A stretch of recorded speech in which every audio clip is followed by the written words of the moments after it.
লোকসভায় রাজ্যে বাম কংগ্রেস নির্বাচনী জোট হয়েছে আর একথা মুখে বলতে লজ্জা পায় সেই দলের নেতৃত্বরা। আর এর জন্যই তাদের জোটের নাম দিয়েছে ইন্ডিয়া জোট। বক্তা মুখ্যমন্ত্রী মানিক সাহা। সেই সাথে মুখ্যমন্ত্রীর দাবি, রাজ্যের দীর্ঘদিনের বিভিন্ন সমস্যার সমাধান করেছে বিজেপি পরিচালিত সরকার। দেশের সংবিধান নির্বাচনের নিঘণ্ট ঘোষণার পূর্বেই নির্বাচনী প্রচারে এক ধাপ এগিয়েছিল শাসক দল বিজেপি। সেই সাথে গত 28 মার্চ রাজ্যের পূর্ব ত্রিপুরা উপজাতি সংরক্ষিত লোকসভা আসনে বিজেপি প্রার্থী কৃতি সিং দেববর্মার মনোনয়নপত্র পেশ করে নির্বাচনী প্রচারে আরও এক ধাপ এগিয়ে যায়। প্রার্থীর মনোনয়নপত্র দাখিলের পর প্রচারে ঝড় তুলেছে বিজেপি।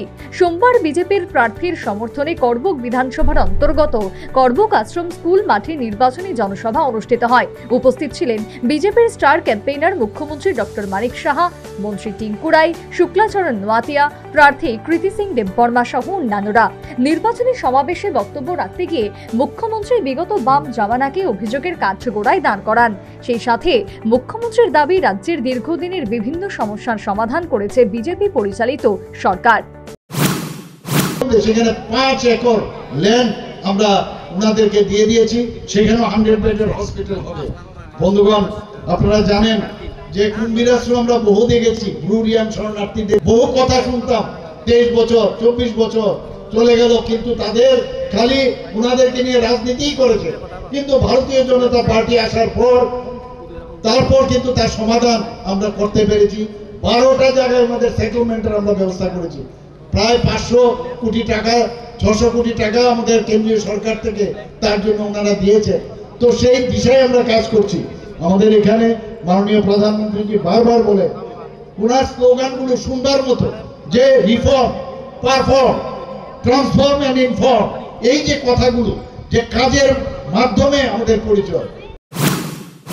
এদিন মুখ্যমন্ত্রী রাজ্যের বিভিন্ন বাম কংগ্রেসের আতাত নিয়ে তীব্র কটাক্ষ করে বলেন, লোকসভায় রাজ্যে বাম কংগ্রেস নির্বাচনী জোট হয়েছে আর এই কথা মুখে বলতে লজ্জা পায় সেই দলের নেতৃত্বরা, আর এই জন্যই তাদের জোটের নাম দিয়েছে ইন্ডিয়া জোট।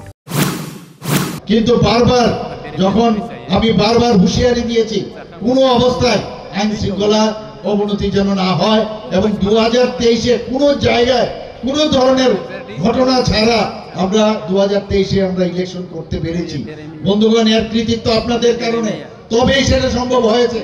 মানুষ আসলে শান্তি চায়, মানুষ অশান্তি চায় না, এবং সেটা এই সরকার আমরা দিতে পেরেছি, যে কারণে মানুষ আমাদের উপর আস্থা রেখেছে।